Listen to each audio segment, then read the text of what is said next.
الحمد لله نحمده ونستعينه ونستغفره ونؤمن به ونتوكل عليه ونعوذ بالله من شرور أنفسنا ومن سيئات أعمالنا من يهده الله فلا مضل له ومن يضلله فلا هادي له ونشهد أن لا إله إلا الله وحده لا شريك له ونشهد أن سيدنا وسندنا ومولانا محمدا عبده ورسوله أما بعد فأعوذ بالله من الشيطان الرجيم بسم الله الرحمن الرحيم وأنفقوا مما رزقناكم من قبل أن يأتي أحدكم الموت فيقول رب لولا أخرتني إلى أجل قريب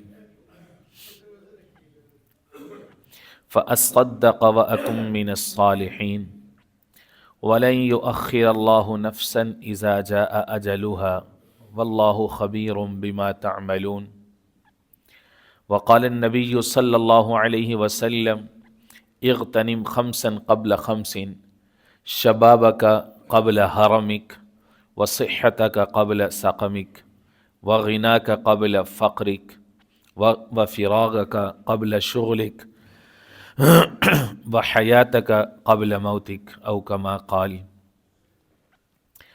صدق الله العظيم وصدق رسوله النبي الكريم ونحن على ذلك لمن الشاهدين والشاكرين والحمد لله رب العالمين۔ میرے انتہائی واجب الاحترام قابل صد احترام بزرگوں، بھائیوں، نوجوان ساتھیوں، پردہ میں سماعت کرنے والی ماں اور بہنوں، آج 2 جنوری 2026 ہے۔ اس نئے سال کا پہلا خطبہ جمعہ ہے۔ آج کا جو خطبہ جمعہ ہے یہ اس لیے اہم اور یونیک ہے کہ اس کے اندر کچھ پیغامات ہیں، کچھ کچا پکا سبق قرآن و سنہ کی روشنی میں پیغامات کی شکل میں ہم سب کی اصلاح کے لیے موجود ہے۔ کہنے والا سننے والوں سے زیادہ محتاج ہوتا ہے، القائل احتاج من سامعین، کہ جو گزر گیا وہ گزر گیا۔ اب یہ عیسوی کیلنڈر کے مطابق ایک نیا سال ہے، تو ہم غور و فکر کر کے اپنا جو مستقبل کا لائحہ عمل ہے اس کو ہم کیسے تیار کر سکتے ہیں۔ سب سے پہلا پیغام یہ ایک سیلف ریکگنیشن پر مشتمل ہے، یا پیغام معرفت ہے کہ ہم خود کو پہچانیں، اپنے اوپر جو گرد آ چکی ہے اس کو جھاڑیں۔ بطور مسلمان قوم کے ہم سمجھیں کہ ہمارا غیر مسلموں کے درمیان کیا امتیاز ہے، کیا فرق ہے۔ اسلام دوسری مذاہب سے، دوسری تہذیبوں سے، دوسرے کلچر سے کیوں یونیک ہے، اور ہم اس کے ماننے والے ہماری کیا ذمہ داریاں ہیں کہ جس کی بنیاد پر پتہ چلے کہ یہ مسلمان ہوتے ہیں، یہ ان کی تہذیب ہے، یہ ان کا کلچر ہے، یہ ان کی ثقافت ہے، یہ ان کا رہن سہن ہے، اور یہ غیر مسلموں کو طور طریقے ہیں، یہ ان کے تہوار ہیں، یہ مسلمانوں کا انداز ہے۔ یہ معرفت ہے، یہ بطور مسلمان ہر نوجوان، بوڑھے، مرد، عورت، ہر ایک کی ذمہ داری ہے کہ وہ اپنے اندر یہ احساس پیدا کرے، ایک فیل لے کے آئے اپنے اندر کہ میں کون ہوں۔ من عرف نفسہ فقد عرف ربہ، جس نے اپنے آپ کو پہچانا اس نے رب کو پہچان لیا۔ سیلف ریکگنیشن یہ کوئی اتنا بڑا چیلنج نہیں ہے، تھوڑا سا اپنے اندر غور و فکر کرنے کی بات۔ کیوں ضروری ہے؟ تاکہ ہم دوسروں کے ساتھ تشبیہ سے گریز کریں. ابو داود شریف کی روایت ہے، حضور پاک علیہ السلام کا فرمان ہے، من تشبہ بقوم فہو منہم، جو جس قوم کی مشابہت اختیار کرتا ہے وہ انہی میں سے قیامت کے دن اٹھایا جائے گا، وہ انہی میں ہی شمار ہوتے ہیں. اچھا، دنیا میں بھی انہی میں شمار ہوتے ہیں. آئیڈینٹی ہوتی ہے نا. اس وقت دنیا کے اندر میجورٹی جو ایک بہت بڑا سلوگن چل رہا ہے وہ ہے کہ کئی ساری ایسی اقوام ہیں جو آئیڈینٹی کرائسس سے گزر رہی ہیں. یہ ایک پورا ٹاپک ہے، اس کے اوپر انٹرنیشنل سطح پہ بہت زیادہ لکھا جا رہا ہے اس کے اوپر. بلکہ گزشتہ 2-3 صدیوں سے، جب سے گزشتہ 100 سال سے جب سے یہ اسٹیٹ نیشن کا کانسیپٹ ہے، اس کے بعد سے یہ معاملہ بڑا شدید ہو گیا. آئیڈینٹی کرائسس سے بہت سارے لوگ گزر رہے ہیں، بہت ساری قومیں، بہت سارے کارنرز. مسلمانوں کے لیے یہ چیلنج نہیں ہے، مسلمانوں کے لیے معاملہ سادہ ہے. مسلمانوں کے لیے کیا ہے؟ اپنی ملت کو قیاس اقوام مغرب سے نہ کر، خاص ہے ترکیب میں قوم رسول ہاشمی. ان کی جمعیت کا ہے ملک و نسب پر انحصار، اور قوت مذہب سے مستحکم ہے جمعیت تیری. یہاں پہ ایک قوم لا الہ الا اللہ کی بنیاد پر بنتی ہے. یہاں کا جو ہر فرد ہے وہ کلمہ شہادت اس کی بنت میں شامل ہوتا ہے. اب اس کے بعد وہ ہر طرح کی ذات، نسل، رنگ، قوم، قبیلہ، صوبہ، لسان، ہر جگہ سے، ہر چیز سے وہ بالا تر ہو کر کے وہ ایک مسلمان قوم کا فرد بن جاتا ہے. یہاں پہ معاملہ بڑا سادہ ہے، وہ چاہے رہے جہاں مرضی. وہ مسلم قوم ایسے بنتی. اب مسلم قوم کو یہ دیکھنا ہے کہ وہ دوسری قوموں سے کیسے ممتاز ہے، آخر وہ کیوں مسلمان ہے. مسلمان اور غیر مسلم کی خوشی میں فرق ہوتا ہے، خوشی منانے میں فرق ہوتا ہے، غمی کا فرق ہوتا ہے. ان کے غم کچھ اور ہیں، ہماری تکالیف کچھ اور ہیں. خوشی غمی کو سامنا کرتے ہوئے ان کے رویے، ان کے انداز کچھ اور ہوتے ہیں. مسلمانوں کے انداز کچھ اور ہوتے ہیں، ہونے چاہیے. ان کے ہاں سکسیس اور فیلئر کے سٹینڈرز کچھ اور ہیں، وہ کسی اور چیز کو کامیابی سمجھتے ہیں. ان کے ہاں ناکامی کا مفہوم کچھ اور ہے. مسلمانوں کے ہاں کامیابی اور ناکامی کا مفہوم کچھ اور ہے. قد افلح من تزکا وذکر اسم ربہ فصلی بل تؤثرون الحیات الدنیا. یہ تقسیم ہو رہی ہے، یہ تفریق ہو رہی ہے مسلمان اور غیر مسلم کی اپروچ میں ٹورڈز سکسیس. بل تؤثرون الحیات الدنیا والآخرۃ خیر وابقی. جو مسلمان کی سکسیس ہوتی ہے وہ آخرت اورینٹڈ ہوتی ہے، اور جو دنیا دار ہوتا ہے اس کے لیے فرمایا ول تؤثرون الحیات الدنیا. یہاں سے مسلمانوں کو الگ کر دیا کہ تم دنیا کی زندگی کو ترجیح دیتے ہو، ہم نے تمہاری کامیابی کسی اور چیز میں رکھی. سورہ شمس میں قد افلح من زکاہا وقد خاب من دساہا، یہاں پر پھر فرق کر دیا کہ مسلمان کے ہاں بھائی کامیابی، فلاح، فوز، سکسیس کسی اور چیز کا نام ہے، اور غیر مسلم کے ہاں کسی اور چیز کا نام ہے. ان کے تہوار الگ ہیں، مسلمانوں کے تہوار الگ ہیں. اب دین اسلام غیر مسلموں کے ساتھ تشبیہ کے حوالے سے یا تشبہ کے حوالے سے کتنا حساس ہے. آپ کے سامنے ایک مثال رکھ دیتا ہوں سیرت طیبہ سے. آقا کریم سید المرسلین حضور پاک علیہ السلام نے جب ہجرت فرمائی، مدینہ منورہ تشریف لائے، تو بتایا گیا کہ محرم آ رہا ہے، عاشورہ محرم. تو اس دن کی چونکہ ایک خاص اہمیت ہے، ہمیشہ سے رہی ہے انسانی تاریخ میں. تو جو یہود ہیں وہ اس کا ریگارڈ کرتے ہیں، اس دن کا، اور اس دن کا روزہ رکھتے ہیں. حضور پاک علیہ السلام نے فرمایا کہ روزہ رکھتے ہیں بڑی اچھی بات ہے، لیکن ہم ان کے ساتھ تشبیہ اختیار نہیں کریں گے. میں اپنی قوم کو یہ کہوں گا کہ وہ اس کے ساتھ ایک روزہ اور ملائیں، 10 کے ساتھ یا تو 9 کا ملائیں یا پھر 11 کا ملائیں، تاکہ ان کے ساتھ تشبیہ نہ ہو سکے. معاملہ ہے روزے کا. روزہ کتنی بڑی عبادت ہے. روزے کے اندر بھی غیر مسلموں کے ساتھ تشبیہ دین اسلام نے پسند نہیں کی. یہاں سے اندازہ کر لیں کتنا حساس معاملہ ہے. اس لیے میں نے عرض کیا کہ جو سب سے پہلا پیغام ہے وہ ہے پیغام معرفت، کہ ہم خود کو پہچانیں کہ مسلمان قوم کیا ہوتی ہے، اس کی بنت، اس کی فیبرک کیا ہوتی ہے، اس کی بنیادیں کیا ہوتی ہیں، اور اس کی پہچان کیا ہوتی ہے، اور اس کو دوسروں سے الگ ایک ماڈل کے طور پر کیوں نظر آنا چاہیے. دوسرا جو پیغام ہے وہ ہے پیغام شکر، کہ جو گھڑی گزر جاتی ہے اور ایک نیا چیلنج ہے سامنے، نیا سال ہے سامنے، نیا مہینہ ہے سامنے، نیا وقت ہے سامنے، تو اللہ کی جتنی نعمتیں ہیں ہم اس پر شکر کرنے والے بن جائیں۔ اللہ رب العزت نے سورہ سبا کے اندر جناب داؤد علیہ السلام اور جناب سلیمان علیہ السلام دونوں باپ بیٹے کا ذکر فرمایا، اور جو نعمتیں ان پر اور ان کی قوم پر اللہ رب العزت نے عطا فرمائی ان کو، اس کے بعد فرمایا اعملوا آل داؤد شکرا۔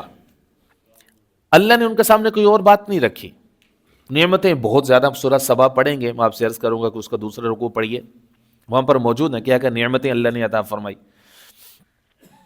ان نعمتوں کا ذکر کرنے کے بعد اللہ نے ان سے ایک جملہ فرمایا اعملوا آل داؤد شکرا، اے آل داؤد شکر والا کام کرنا، شکر گزار بن کے رہنا۔ ہم یہ اندازہ کریں کہ اللہ رب العزت نے ہمیں کتنی نعمتیں دی، اور کیا ہم ان کا شکر ادا کر رہے ہیں؟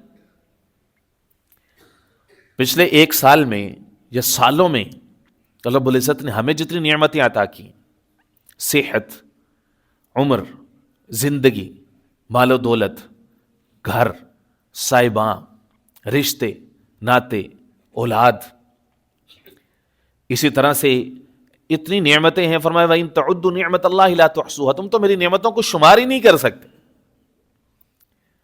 تو اس لیے بڑا ضروری ہے اللہ رب العزت کا اس عہد کو یاد رکھنا، لَإِن شَكَرْتُمْ لَأَزِيدَنَّكُمْ، اگر تم شکر گزار بندے بن کے رہو گے تو میں اپنی نعمتوں میں اضافہ کرتا چلا جاؤں۔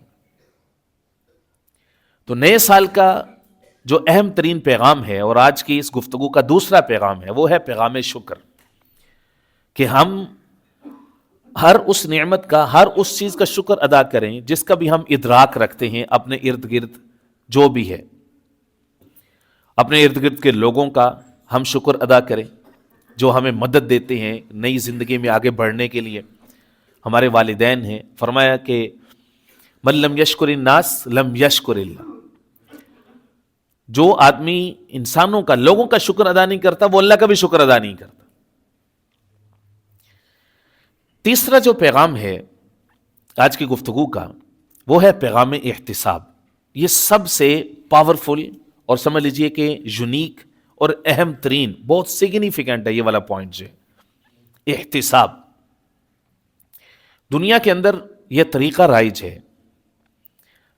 اب اگر غور فرمائیں کہ بڑی بڑی بزنس کارپوریشنز ہیں، بڑے بڑے ادارے ہیں، انسٹیٹیوشنز ہیں، کمپنیز ہیں، تو وہ اپنے سے وابستہ جتنے لوگ ہوتے ہیں وہ ان سے سالانہ بنیادوں پر، سہ ماہی بنیادوں پر، ششماہی بنیادوں پر، پیریوڈیکلی وہ ان کا احتساب کرتے ہیں، ان سے حساب لیتے ہیں۔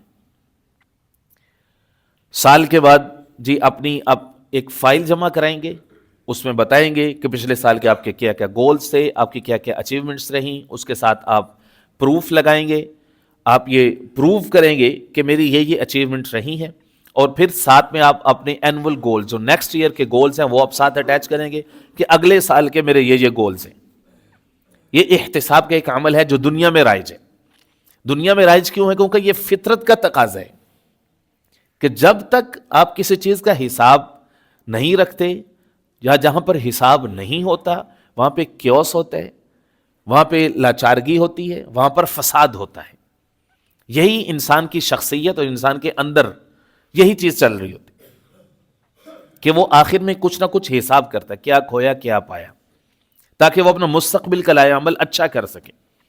فرمایا والذی نفسی بیدہ واللہ لتموتن کما تنامون، ضرور بضرور تم اس طرح موت کے منہ میں جاؤ گے جس طرح تم روزانہ سوتے ہو، وَلَتُبْعَثُنَّ كَمَا تَسْتَيْقِظُونَ، اور تم ضرور بضرور اس طرح سے اٹھائے جاؤ گے جس طرح کہ تم نیند سے جگائے جاتے ہو یا نیند سے جاگتے ہو۔ فرمایا النوم اخت الموت، جو نیند ہے یہ موت کی بہن ہے۔ وَلَتُحَاسَبُنَّ بِمَا تَعْمَلُونَ، اور جو تم عمل کر رہے ہو ضرور بضرور تم اس پر اکاؤنٹیبل ٹھہرا جاؤ گے، تم اس پر تمہارا سے حساب لیا جائے گا۔ وَلَتُجْزَوُنَّ بِالْإِحْسَانِ إِحْسَانًا، اور بضرور ضرور بضرور تمہیں نیکی کا بدلہ اچھا دیا جائے گا، وَبِالسُّوءِ سُوءًا، اور برائی کا برا بدلہ ہوگا، وَإِنَّهَا لَجَنَّةٌ أَبَدًا أَوْ لَنَارٌ أَبَدًا، اور پھر بے شک یا تو ہمیشہ ہمیشہ کی جنت ہے اور یا پھر جہنم۔ تو یہ کیا ہے؟ یہ احتساب کے حوالے سے یہ ایک کانشیسنس ہمارے اندر پیدا کرنا مقصود ہے کہ ہم اپنے وقت کی قدر کریں، یہ بہت ضروری ہے، رشتوں کی قدر کریں، اللہ کی دی ہوئی ہر نعمت کی قدر کریں۔ کفار کے یہاں، یہود و نصارہ کے ہاں، اور دنیا کی دیگر اقوام کے ہاں نئے سال کی سیلیبریشنز ہوتی ہیں اور بڑے پیمانے پر ہوتی ہیں اور لاکھوں ڈالرز اس کے اوپر لگائے جاتے ہیں، لیکن مسلمانوں کے ہاں خوشی کا سٹینڈرڈ کچھ اور ہے۔ یہاں پہ شکر کی اور دعا کی ترغیب دی جاتی ہے۔ کفار کے ساتھ مشابہت دین اسلام پسند نہیں کرتا ہے۔ وہاں پر خوشیوں کے لیے ان کو زبردستی کوئی بہانہ، کوئی تاریخوں کا انتظار کرنا پڑتا ہے، کوئی وقت کا انتظار کرنا پڑتا ہے۔ دین اسلام ایک نیچر کا دین ہے، یہاں پہ ہر لمحہ ہی غور و فکر ہے، خوشی ہے، اللہ کے ساتھ تعلق ہے، بہانے ہیں۔ وہاں پر بہانے مٹیریلسٹک ہے، فیملی لائف ہے نہیں، ماں باپ بچوں کے پاس نہیں رہتے، بچے ماں باپ کے پاس نہیں رہتے، جیسے ہی وہ the age of puberty, teen ages میں ان کو والدین سے الگ کر دیا جاتا ہے، اس کے بعد ان کی اپنی زندگی ہے، والدین کی اپنی زندگی ہے، اب ان کی زندگی خالی ہوتی ہے، لونلی نیس ہوتی ہے اس میں۔ تو اب وہ کیا ہے، وہ خوشی کے بہانے کے لیے کیا ہے، کبھی مدرس ڈے آ گیا، فادرس ڈے آ گیا، کبھی فلانا دن آ گیا، کبھی فلانا دن آ گیا۔ بھائی اسلام میں ہر دن ہی ساری خوشی کے ہیں، ہر دن ہی والدین کا دن ہے، ہر دن ہی ماں کا دن ہے، ہر دن ہی باپ کا دن۔ مسلمان بچہ صبح اٹھتا ہے، ماں کو دیکھتا ہے خوشی ہے، باپ کو دیکھتا ہے خوشی ہے، ماں سے دعائیں ہیں، باپ سے دعائیں، باہر نکلتا ہے، دوست احباب ہیں، رزق حلال کماتا ہے، محنت مزدوری کرتا ہے، تعلیم حاصل کرتا ہے، یہ سارے کے سارے اس کے لیے خوشی کے راستے خود بخود بنتے چلے جا رہے ہیں، اس کو زبردستی سے بنانے کی ضرورت نہیں ہے کہ وہ انتظار کرے گا کہ فلانے مہینے میں مدرس ڈے آئے گا، فلانے مہینے میں فادرس ڈے آئے گا، فلانے دن میں میں فلاں سے ملوں گا، فلاں دن میں میں فلاں کا کیک کاٹوں گا۔ اتنی زبردستی کی خوشیاں، دکھلاوے کی خوشیاں دین اسلام میں نہیں ہیں، یہ دکھلاوا ہے سارا کا سارا۔ کیوں؟ ان کے ہاں فیملی لائف نہیں ہے۔ اسلام کے ہاں یہ آٹومیٹکلی مسلمانوں کے لیے نعمتیں تشکیل دے گی، ہر دن ہی ان کے لیے خوشی کا دن ہے۔ تو اس لیے نئے سال کا جو سب سے اہم ترین پیغام ہے وہ خود احتسابی اور قدر، وقت کی قدر کرنا۔ آقا کریم علیہ الصلوۃ والسلام نے فرمایا اغتنم خمسا قبل خمس، لوگوں 5 چیزوں سے پہلے غنیمت جانو۔ وہ 5 چیزیں کون ہیں؟ فرمایا کہ شبابک قبل حرمک، اپنی جوانی کو بڑھاپا آنے سے پہلے غنیمت جانو۔ یہ جوان زندگی، یہ لمحات، یہ اللہ کی بہت بڑی نعمت ہے۔ اس میں جو نوجوان شکر گزار بن جائے، جو اللہ کی طرف آ جائے، فرمایا کہ اس کی جوانی اللہ کو بڑی پسند ہے، وہ بڑا ہی قیمتی ہے۔ در جوانی توبہ کردن شیوائے پیغمبری، وقت پیری گرگ زادہ میں شود پرہیزگار۔ جوانی کے اندر جب حواس طاقتور، جو انسان کی طاقتیں ہیں، ان کے اندر ایک عجیب سا ایک انسان کے اندر ایک چیز پائی جاتی کہ میں ہر چیز کر سکتا ہوں، کوئی میرے اوپر غالب نہیں ہے۔ تو اس وقت میں انسان اس بات کا احساس پیدا کرے کہ میرے اوپر یہ وقت بھی آنا ہے، اور اس وقت کو میں کیسے اس کی قدر کروں، اور میں کیوں کر اس کو غنیمت جانوں۔ صدا نہ باغی بلبل بولے، صدا نہ باغ بہارا، صدا نہ ماپے حسن جوانی، صدا نہ صحبت یارا۔ فرمایا کہ بڑھاپا آنے سے پہلے جو جوان زندگی ہے اس کو غنیمت جانو۔ جوانی کی جو توبہ ہے، جوانی کا جو عمل ہے، یہ اللہ کو بڑا پسند ہے، بڑا ہی محبوب ہے۔ کیونکہ عمل، نیک عمل کی قیمت کیا ہوتی ہے؟ نیک عمل وائس ورثہ کیا ہوتا ہے؟ خواہشات پہ قابو، سیلف کنٹرول۔ نیک عمل وائس ورثہ سیلف کنٹرول، یہ انورس پروپورشن ہے۔ یعنی جتنا زیادہ سیلف کنٹرول یا نفس کی خواہش کے خلاف آپ جاؤ گے اتنا زیادہ آپ کے نیک عمل کا وزن بڑھتا جائے گا. اور یہ کب ہوتا ہے؟ یہ at the age of youth ہوتا ہے.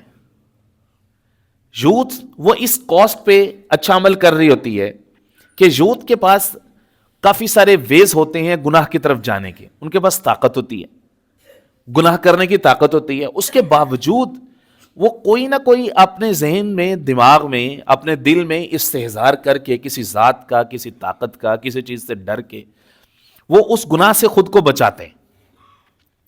فرمایا کہ کچھ لوگ ایسے ہوتے ہیں کہ ان پر جو جنت ہے وہ عاشق رہتی ہے, یعنی ان کے درمیان اور جنت کے درمیان فاصلہ صرف اور صرف موت کا ہوتا ہے. ان میں سے ایک وہ عورت جس کا انتقال اس حال میں ہو کہ اس کا خامد اس سے خوش ہے, راضی ہے. تو فرمایا کہ ایسی عورت پر جنت عاشق رہتی ہے. اور ایک وہ شخص کہ جس کے عیال کثرت سے ہیں, اس کے اوپر وزن زیادہ ہے, زیادہ لوگوں کی فیڈ کفالت اس کی ذمہ داری ہے, لیکن وہ محنت اتنی زیادہ کرتا ہے کہ اس نے اپنے ساتھ کمٹمنٹ کر کے رکھی ہے کہ میں کسی بھی صورت میں اپنے بچوں کو, اپنے سبلنگز کو جو میرے اوپر ڈیپینڈ کرتے ہیں, میں ان کو لقمہ حرام نہیں کھلاؤں گا. میں اپنی کمر پہ زیادہ بوجھ لاد لوں گا, میں اوور ٹائم لگا لوں گا, زیادہ محنت کر لوں گا, لیکن میں نے اپنے گھر وہ لے کے جانا جس پر میرا حق ہے, جس پر میری محنت ہے. بس ایسا محنت کرنے والا اللہ کو اتنا محبوب ہے کہ اس کے درمیان اور جنت کے درمیان فاصلہ صرف موت کا ہوتا ہے. اور ایک وہ نوجوان جو ایک عرصے تک کسی گناہ کے اندر مبتلا رہا اور پھر اس نے اس گناہ سے اتنی پکی توبہ کی کہ اب اس کا اس گناہ کی طرف جانا اس طرح سے ناممکن ہے جس طرح سے جانور کے تھنوں سے نکلا ہوا دودھ دوبارہ کبھی واپس نہیں جا سکتا. تو اس طرح سے اب اس نے اپنے ساتھ ایسی کمٹمنٹ کیا کہ اب میں نے اس گناہ کی طرف واپس نہیں جانا. تو ایسا جوان اس پر جنت عاشق رہتی, وہ اللہ کا محبوب ہوتا ہے. تو یہ نئے سال کا جو اہم ترین پیغام ہے وہ یہ ہے کہ ہم وقت کی, صحت کی, جوانی کی قدر کریں. فرمایا کہ وَصِحَّتَكَ قَبْلَ سَقَمِكَ, اپنی صحت کو غنیمت جانو بیماری سے پہلے. بیمار آدمی ہے, لاچار ہے, شریعت اس کو خود معذور ڈکلیئر کر کے اس سے فرائض کے اندر تقصیر کر لیتی ہے, ہلکا کر دیتی, تخفیف کر دیتی ہے, اس کو الاؤ کر دیتی ہے, رخصت دے دیتی ہے اس کو. لیکن جو صحت مند ہے تو یہ اس کو یہ بتانے کے لیے کہ تیرے لیے یہ شکر کا موقع ہے کہ تو نے فرائض پورے 4 ادا کرنے, اور اب جو ہے وہ تیرے اوپر تخفیف نہیں ہے. جو بیمار ہے اس کو بعض دفعہ یہ بھی الاؤ کیا جا سکتا ہے کہ بھائی ٹھیک ہے تیمم کر لو, تم پانی استعمال نہیں کر سکتے, بیمار کے لیے رخصتیں موجود ہیں. سقیم ہے, بیمار ہے, اس کے لیے روزے میں رخصت موجود ہے. جوان صحت مند کے لیے تو نہیں ہے. فرمایا اس لیے اس کو غنیمت جانو. وَغِنَاكَ قَبْلَ فَقْرِكَ, مالداری, تمنگری, اس کو فقر کی کیفیت آنے سے پہلے اس کو غنیمت جانو کہ تمہارے پاس کچھ ہے, اس کو غنیمت جانو, اس کا درست استعمال کرو. اپنے ریسورسز کو صحیح جگہ پر یوٹیلائز کرو. ریسورسز کا, اسباب کا غلط استعمال, ایکسٹرا ویگنٹ ہونا, ضرورت سے زائد, اسراف, تبذیر, فضول خرچی, یہ سب چیزیں اسلام میں منع ہے. فرمایا کہ وَفِرَاغَكَ قَبْلَ شُغْلِكَ, اور مصروفیت سے پہلے جو فارغ وقت ہے اس کو اپنے لیے غنیمت سمجھو. اپنے وقت کو قیمتی بناؤ, اس کو ضائع نہ کرو. اس سے پہلے کہ مصروفیات تمہارے اوپر اتنی زیادہ ڈال دی جائیں, بعض دفعہ ایک چیز آپ کے لیے امپورٹنٹ ہوتی ہے کچھ ٹائم کے لیے, پھر ایسے سب وہ آپ کے لیے لائف اینڈ ڈیتھ کا ایشو ہو جاتا ہے, وہ کرائسس میں چلے جاتے ہیں. انسان کو چاہیے کہ جو پہلا فیز ہے امپورٹنٹ, ایک چیز آپ کے لیے امپورٹنٹ ہے, اس کو قیمتی بنائے. اگر اس میں وقت ضائع کرے گا, اپنے ریسورسز ضائع کرے گا, پھر کرائسس میں چلا جائے گا. اس لیے فرمایا کہ وہ فراغ قبل شغلک. حدیث پاک کے اندر آتا ہے نعمتان مغبون فیہما کثیر من الناس, 2 نعمتیں ایسی ہیں کہ اس میں اکثر و بیشتر لوگ خسارے میں ہیں, اکثر و بیشتر.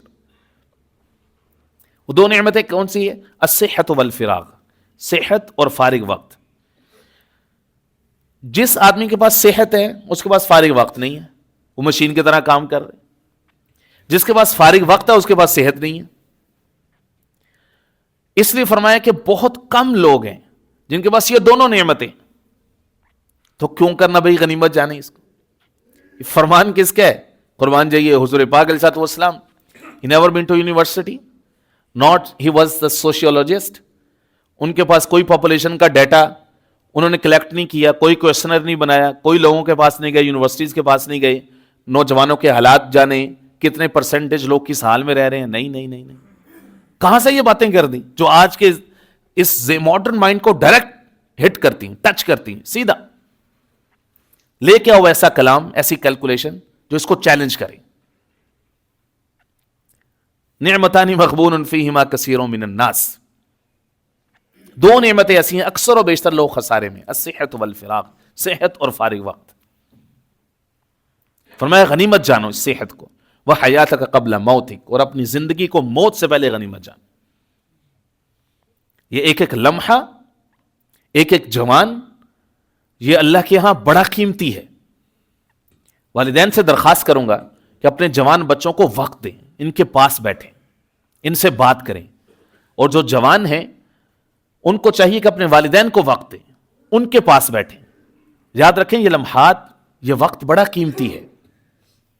یہ بچیاں، یہ بچے جن کا ظہور آپ کے گھروں میں ہوا ہے، مسلمانوں کے گھروں میں ہوا ہے، دراصل ان کی جوانیاں امت مسلمہ کی امانت ہیں. یہ سارے کلمہ گو بچے اور بچیاں یہ حضور پاک علیہ السلام کے روحانی بچے ہیں. لہذا ان کے ساتھ ظلم مت کریں، ان کو وقت دیں، ان کی تربیت کریں. بڑا ضروری ہے.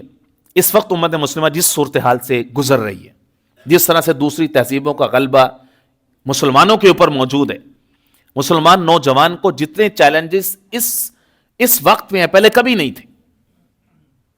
لیکن جہاں پہ چیلنجز ہوتے ہیں وہاں پہ اپرچونٹیز بھی ہیں. مسلمان نوجوان کے لیے یہ بھی ہے کہ اس کے لیے قرآن مجید کو کنسلٹ کرنا، سیرت نبویہ کو کنسلٹ کرنا، سیکھنا، اپنی ہسٹری کو پڑھنا اس کے لیے زیادہ آسان ہے.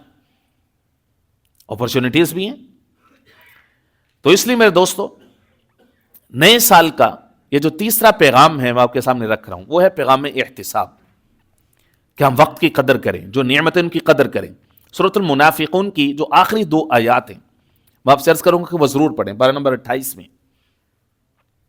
بالکل لائیو کنیکٹیوٹی ہے اس کے لیے، ایکسکلوسیو، ہر ایک کے لیے ڈائریکٹ سمجھ لیجئے کہ وہ اس کو پڑھ کے تو اس میں سے لرن کر سکتے کہ اللہ ہر ایک سے خطاب کریں. وَأَنفِقُوا مِمَّا رَزَقْنَاكُم مِّن قَبْلِ أَن يَأْتِيَ أَحَدَكُمُ الْمَوْتُ، کہ تم خرچ کرو جو ہم نے تمہیں دیا ہے، صحت دی ہے، جوانی دی ہے، مال دی ہے، وقت دیا ہے، صلاحیتیں دی ہیں، کچھ بھی دیا ہم نے تمہیں، اس کو خرچ کرو. من قبل ان یأتی احدکم الموت، اس سے پہلے کہ موت آ جائے.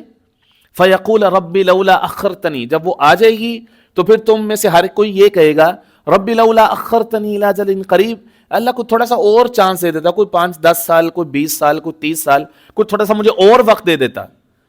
ربی لولا اخرتنی الی اجل قریب فاصدق، تم بڑا صدقہ کرتا، بڑی خیرات کرتا، میں بڑی نیکیاں کرتا. فاصدق واکن من الصالحین، اور میں نیکوکار بندہ تیرے سامنے جھکنے والا بن کے رہتا، میں ہمیشہ تجھے سبمٹ کرتا، تیری ہر بات مان کے چلتا، تجھ سے پوچھ کے چلتا. پھر تم یہ کہو گے واکن من الصالحین. لیکن یاد رکھنا ولن یؤخر اللہ نفسا اذا جاء اجلها، جو ڈیسائیڈڈ ایک ٹائم ہے نا وہ اس سے آگے نہیں، تاخیر نہیں ہے اس. قیمت الزمن عند العلماء کے اندر جناب سید عبداللہ بن مسعود رضی اللہ تعالیٰ عنہ کے ایک قول ہے. فرماتے ہیں میں کسی چیز پر اتنا نادم نہیں ہوا جتنا کہ ایک ایسے دن کے گزرنے پر کہ وہ ایک دن گزر گیا، میری زندگی کا ایک دن کم ہوا اور میرے عمل میں کوئی اضافہ ہی نہیں ہوا. امام حسن بصری علیہ رحمہ یہ فرماتے ہیں اے ابن آدم، تو دراصل ایام دنوں ہی کا مجموعہ ہے، اور ایک دن گزر گیا تو یوں سمجھ کے تیرا ایک حصہ بھی چلا گیا. جناب سیدنا علی المرتضیٰ شیر خدا رضی اللہ عنہ فرماتے ہیں کہ یہ جو ایام ہیں، یہ جو ایام زندگی ہے، یہ تمہاری عمر کے صحیفے ہیں، ورق ہیں. ان کو اچھے اعمال سے دوام بخشو کہ تمہارے اوراق جب کوئی دوبارہ پلٹے تمہیں کوئی یاد کرے. ٹھیک ہے، تو اس کے اوپر اچھائی لکھی ہو، صبر لکھا ہو، شکر لکھا ہو، مدد لکھی ہو، بہادری لکھی ہو، ہمت لکھی ہو، ہیلپ لکھی ہو، اس کے اوپر اچھی چیزیں، اچھے جملے لکھے ہوں اس کے اوپر. من حسن اسلام المرء ترکہ ما لا یعنی، حدیث پاک میں رہتا ہے کہ اسلام، کسی آدمی کے اسلام کی خوبصورتی یہ ہے ترکہ ما لا یعنی، جو لا یعنی چیزیں ہیں جس سے ان کا کوئی تعلق نہیں ہے، فضول ہے، ان سے وہ بچے، وہ فوکسڈ ہو کے آبجیکٹو اپنے گولز، اپنے مقاصد کے اوپر رہتے ہیں. یہ جو عمل احتساب ہوتا ہے، اس کا جو دوسرا پورشن ہوتا ہے وہ ہوتا ہے گولز، گول سیٹنگ، کہ آئندہ میں نے کیا کرنا ہے. یہ اس پیغام کا 1.2 ہے کہ نیا سال ہے، میں اپنے لیے کچھ مقاصد، کوئی گول سیٹ کر لیتا ہوں دینی اعتبار سے، کہ میں نے اتنی صورتیں یاد کر لینی ہے کہ جتنی نماز کے لیے ضروری ہیں، آخری 20 صورتیں، آخری 30 صورتیں میں نے اچھے طریقے سے ان کو یاد کر لینا. میں نے اتنا قرآن مجید، یہ 5 سپارے اس سال میں نے ترجمے کے ساتھ سمجھ لینے ہیں. میں نے اس سال سیرت نبویہ علیہ السلام کو، حضور پاک علیہ السلام کی مکی زندگی کو پورا پڑھ لینا. میں نے فلاں فلاں کتاب، مولانا صاحب، مفتی صاحب یا فلاں جو بھی میرے حلقہ احباب ہیں ان سے مشورہ کر کے، تو میں نے سیرت کی ایک کتاب لینی ہے اور میں نے اس کو پڑھ لینا ہے اس سال.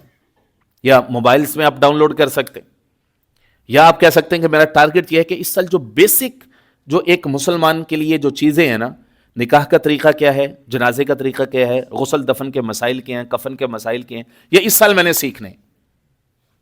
یا اس سال میں نے حضور پاک علیہ السلام کی فیملی لائف کیا تھی، میں نے وہ ساری چیزیں سیکھنی ہیں اور اپنی فیملی لائف کو میں نے بہتر کرنا ہے، اس کو بالکل شریعہ کی روشنی میں میں نے لے کے آنا ہے. یہ ایک ٹارگٹ بھی ہو سکتا ہے. اس طرح سے یہ ٹارگٹ بھی ہو سکتا ہے کہ میرا یہ کاروبار ہے، میرا یہ کام ہے، میری یہ ڈیلز ہیں، میں نے اس سال علماء یا مفتیان یا کسی صاحب علم کے مشورے کے مطابق میں نے اس کے حلال و حرام سارے سیکھ لینے، کہ کون سا منافع جائز ہے، کون سا ناجائز ہے.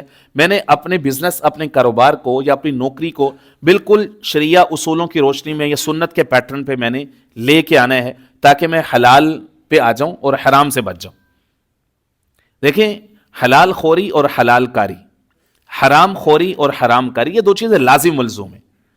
حلال خوری ہوگی تو حلال کاری ہوگی. جسم جو طاقت پائے گا تو اس کی جو یوٹیلیٹی ہے وہ بھی حلال ویز میں ہوگی. اگر حرام سے جسم پرورش پا رہے ہیں تو اس سے جو انرجیز پیدا ہو رہی ہیں وہ یوٹیلائز بھی حرام کاموں میں ہی ہوں گی. یہ پکی ٹھکی بات ہے. اس لیے پہلا پیرا ہاتھوں اور ادھر لگانے، سب سے پہلا حلال خوری. تو اس طرح سے ہم آئندہ سال کے لیے اپنے لیے ڈیفرنٹ گولز سیٹ کر سکتے ہیں، اپنا احتساب اور آئندہ کے لیے گولز، تاکہ ہمارا یہ وقت صحیح معنی میں قیمتی ہو سکے اور ہم اپنی زندگی میں ایسے فیصلے لے سکیں. نوجوانوں کے لیے چیلنج یہ ہوتا ہے کہ فیصلے جو ہے وہ وقتی لذت، صرف جذبات اور خواہشات نفسانی کی بنیاد پر فیصلے ہوتے، ڈیوریبلٹی نہیں ہوتی. مسلمان نوجوان کو چاہیے کہ اس کا فیصلہ پروفاؤنڈ ہو، آخرت کو سامنے رکھتے ہوئے ہو، لانگ لاسٹنگ ڈیوریبلٹی جس کے اندر ہو، اللہ اور اس کے رسول کی رضا ہو، اور آخرت کو سامنے رکھتے ہوئے وہ اپنا کوئی بھی جو ہے وہ فیصلہ کرتا ہے، اس پر اللہ بھی راضی ہیں، اللہ کے رسول پاک علیہ الصلوۃ والسلام بھی راضی. اللہ رب العزت سمیع نصیب فرمائے. وما علینا الا البلاغ.